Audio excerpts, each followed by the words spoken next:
Even जिसकी rank 1 आने वाली है उसके साथ भी एग्जैक्टली यही हो रहा है। बहुत सारे बच्चे नवंबर दिसंबर में गिव अप मारते हैं। 80% of the success comes into this period. This is going to be your best chance. इस बात का ध्यान रखें, ये आपका बेस्ट चांस है। Hello students, myself Anurag Mishra, CA physics professor in एलकारी इंस्टीट्यूट। आज मैं क्लास 12th स्टूडेंट्स के लिए रिवीजन प्रोग्राम के बारे में बात करने आया हूँ। आज के बाद से 3 वीडियोस ऐसे होंगे जिसमें हम क्लास 12th स्टूडेंट्स, जिनको कि एलकारी इंस्टीट्यूट में एंथ्यूज स्टूडेंट्स बोलते हैं, तो रिवीजन प्रोग्राम को लेकर के हम 3 पार्ट्स में ये वीडियो करेंगे। सबसे पहला पार्ट डेडिकेटेड होगा साइकोलॉजिकल एस्पेक्ट्स को लेकर के, what should be psychology of preparation. जो दूसरा पार्ट होगा वो डेडिकेटेड होगा आपके डेली रूटीन को लेकर के, और जो तीसरा पार्ट होगा वो डेडिकेटेड होगा synchronization of board examination preparation and JEE preparation. तो इन 3 एस्पेक्ट्स पे हम बात करेंगे।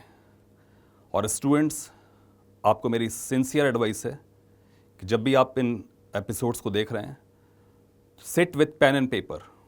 आप एक क्लास लेक्चर की तरह इसको लीजिएगा, क्योंकि हो सकता है इसमें कुछ ऐसी बातें आपको मिल जाएं जो आपकी कभी कमियां रही हों या आपके अंदर और इम्प्रूवमेंट ले आएँ। तो sit with pen and paper.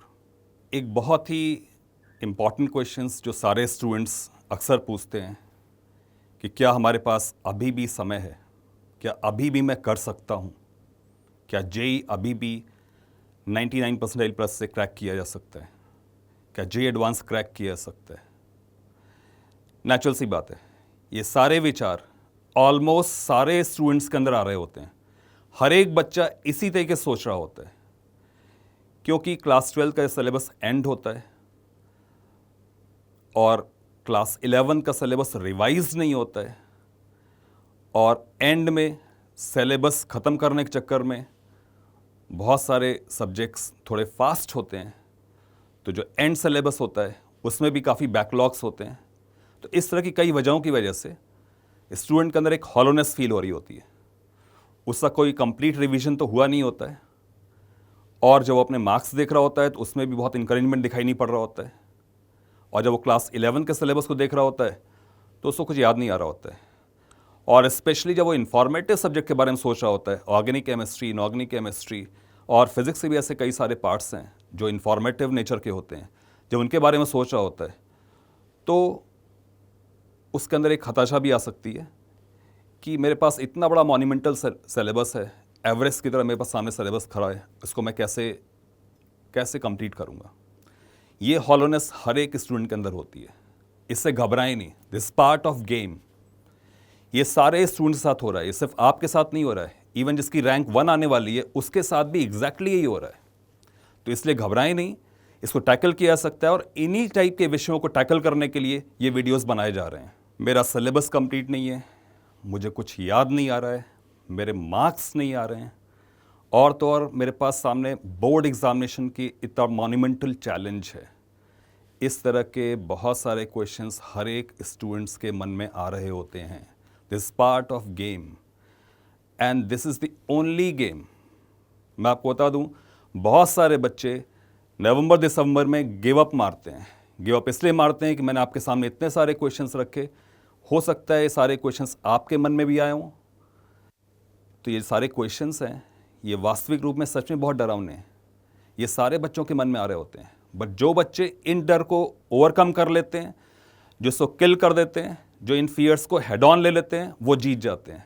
मेरा सबसे पहला मैसेज आपको ये, take all these fears head on. Believe me, you still got sufficient time.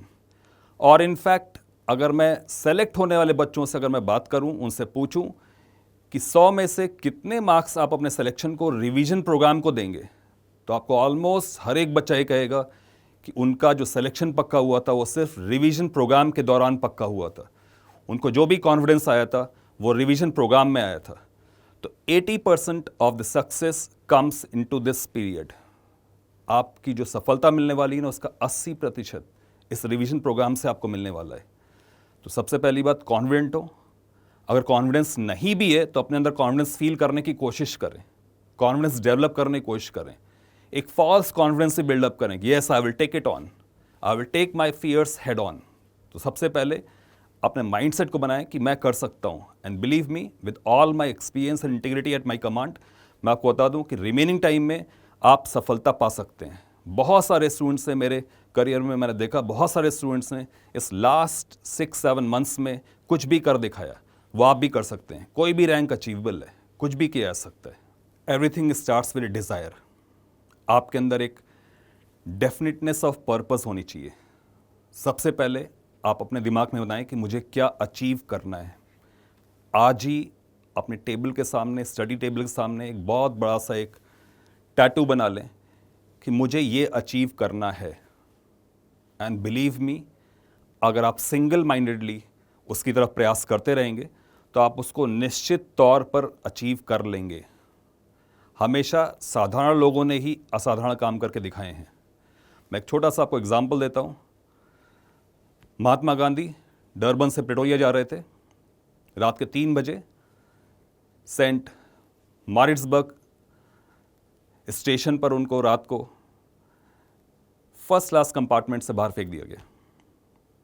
आप इमेजिन करें, एक भारतीय मूल का व्यक्ति जिसके पास फर्स्ट क्लास टिकट था, वो बैरिस्टर फ्रॉम इंग्लैंड, उसको रात को 3 बजे स्टेशन पर उतार दिया गया। तब उनको ये समझ में आया कि व्हाट इज रेसिज्म। और शायद वो घटना नहीं भी होती तो उनका जीवन सामान्य चल सकता रहता, हो सकता है सामान्य चलता रहता, परंतु उस घटना ने उनको चेंज कर दिया। उसके बाद उनके जीवन में एक पर्पस आया। तो हर एक व्यक्ति के जीवन में एक जब डेफिनेटनेस ऑफ पर्पस आ जाता है तो वो कुछ भी कर दिखा सकता है। आपसे मेरा ही कहना है कि इस समय को, इस मोमेंट को आप टर्निंग पॉइंट मान लें और टर्निंग पॉइंट मान करके अपनी सारी शक्ति से, पूरी शक्ति से इस काम में लग जाएं। कोई भी असंभव काम किया जा सकता है। ऐसे बहुत सारे लोगों के जीवनी में मैंने पढ़ा है कि उनके अंदर टर्न अराउंड तब आए जब उन्होंने चैलेंजेस फेस किए। तो जो भी चैलेंजेस आप फेस कर रहे हो वो सक्सेसफुल होने से पहले फेस करने पड़ते हैं। तो मैं अगले 6 महीने में आपका साथ देता रहूंगा, आपको पुश करता रहूंगा। एलन करियर इंस्टीट्यूट आपको पुश करता रहेगा और आपको हम सफलता तक पहुंचा के ही मानेंगे। क्लास 12th स्टूडेंट्स के लिए जेईई एग्जामिनेशन क्रैक करना रिलेटिवली ईजियर होता है। इनफैक्ट काफ़ी बड़े हिस्से में जो टॉप रैंक्स होती हैं वो क्लास 12th स्टूडेंट से आती हैं। उसका एक रीज़न होता है। By virtue of board examination class 12th student को सारा ही सिलेबस कंप्लीट करना पड़ता है। तो वो सिलेबस के हर एक पार्ट को उसको पढ़ना पड़ता है, तभी उसके बहुत अच्छी परसेंटेज आ सकती है। इस प्रोसेस में क्लास 12th स्टूडेंट्स को वो पार्ट भी पढ़ना पड़ता है जो इंफॉर्मेटिव हो, जो नॉन इंटरेस्टिंग है और जिसको बार बार याद करना पड़ता हो। ऐसे हिस्से को भी उसको तैयार करना पड़ता है। बट इस पार्ट से जो जेईई में क्वेश्चंस आते हैं वो उतने टफ नहीं आते हैं। वो सिर्फ इंफॉर्मेटिव लेवल पे होते हैं, दैट मीन्स ऑब्जेक्टिव लेवल पे होते हैं। अगर आपके पास इंफॉर्मेशन है तो आप उसमें जीत जाएंगे। तो इसकी वजह से 10 से 15% मार्क्स वो एक्स्ट्रा ले सकता है। वही class 12th drop out students के साथ क्या होता है कि वो टेस्ट से पढ़ता है। जो उसको अच्छा लगता है वो ज़्यादा पढ़ता है, जो अच्छा नहीं लगता उसको कम पढ़ता है। वो कंप्लीट सिलेबस यूजुअली नहीं कर पाता है। इसके अलावा उनको 1 साल में ही सारा कुछ करना होता है, तो वो भी 1 साल में उसको कंप्लीट नहीं कर पाते हैं। बट जो क्लास 12th स्टूडेंट्स हैं, क्योंकि उन्होंने 2 साल की कोचिंग की है, उनका सिलेबस डिवाइडेड रहा है और उन्होंने प्रोपोर्शनेटली टाइम दिया है हर एक सब्जेक्ट को, इसलिए उनके चांसेस बेटर भी होते हैं। मैं ये नहीं कह रहा हूँ कि लीडर के स्टूडेंट सिलेक्शन कम होते हैं। मैं कह रहा हूँ जो अच्छी रैंक्स आती हैं, जो रिलेटिवली ईजीनेस है, वो क्लास 12th पढ़ते ही है। तो this is going to be your best chance. इस बात को आप ध्यान रखें, ये आपका बेस्ट चांस है। इनफैक्ट जो मैं अभी इस वीडियो के शुरुआत में आपसे बात कर रहा था, हॉलोनेस, कि मुझे याद नहीं आ रहा है, मेरी प्रिपरेशन अच्छी नहीं है, इस हॉलोनेस की वजह से बहुत सारे बच्चे नवंबर दिसंबर में गिव अप मारना शुरू कर देते हैं। और वो एक बहुत इंपॉर्टेंट बात रियलाइज नहीं करते कि वो हॉलोनेस इसलिए फील कर रहे हैं, कमजोर इसलिए फील कर रहे हैं क्योंकि उन्होंने रिवीजन ही नहीं किया है। एक बार जब वो रिवीजन कर लेंगे तो नेचुरल सी बात है कि वो भी on par with the other students हो चुके होंगे। इनफैक्ट इस समय पर जो टॉपर स्टूडेंट्स होता है उसके मन में भी यही चल रहा होता है तो हमें इस फियर को ओवरकम करना पड़ेगा कि मुझे कुछ नहीं आता है। बिलीव मी, इस टाइम पर सारे लोग बराबर हैं, सब कुछ रैशनलाइज्ड है, सबको अपनी बातें फिर से शुरू करना है।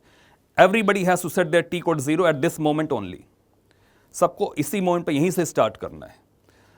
तो इसलिए स्टूडेंट्स, मेरी आपको बहुत सिंसियर एडवाइस है कि इस वक्त अपनी सारी शक्तियों को फोकस करें, अपनी प्रिपरेशन फोकस करें, किसी भी नेगेटिव थॉट को अपने मन में ना लाएं, सिर्फ इस बारे में सोचें कि मुझे कैसे जेई क्रैक करना है।